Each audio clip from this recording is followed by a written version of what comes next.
This is Michael Slackman with the New York Times in Cairo, Egypt. The aftermath of the Iranian presidential election continues to reverberate across the Middle East. Now that the protests have filled the streets of Iran, people across the Middle East in the halls of power and on the streets are looking on both in amazement and concern over where this will lead. I think there are a lot of young people who looked with surprise at the outcome of this election. To begin with, Ahmadinejad was widely admired in the region. He's very outspoken, very defiant, and in many ways spoke truth to power, which is what young people here are looking for. They felt he was speaking for them, against the West, against Israel, against their frustrations with the status quo. He's a good man, successful, a fighter. He managed to improve his country and transform the picture of Iran to the outside world. And he managed to resist the strongest power in the world, America. And the only one who said stop, Israel. No one else could do that.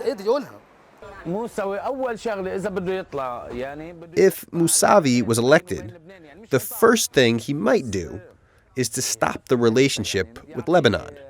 Not the entire relationship. But he might decrease support for Lebanon by halting support for Hezbollah. At the same time, they were surprised, I think, to see that so many Iranians felt very strongly against Ahmadinejad and felt that they wanted to come to the streets and protest against his re-election. I wanted Ahmadinejad to be replaced because he's provocative and he has a bad manner. You feel that Iran itself is isolated because of his style and ways. He left the country isolated.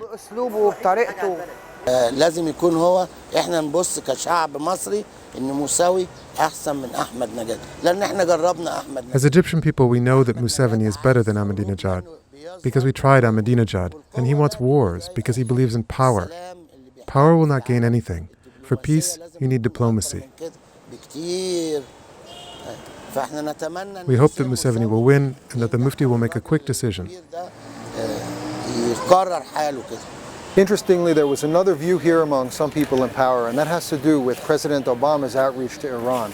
Some of America's allies in Arab capitals had been concerned that the United States would cut some kind of grand bargain with Tehran that might undermine their interests in the region. That fear was increased at the prospect of a reform president without Ahmadinejad there. But there are some people now who are saying that with Ahmadinejad re-elected, the face of Iran will reflect the policy of Iran, and they are less fearful of this kind of grand bargain. They're happy that Ahmadinejad is there because they say he's easier to hate.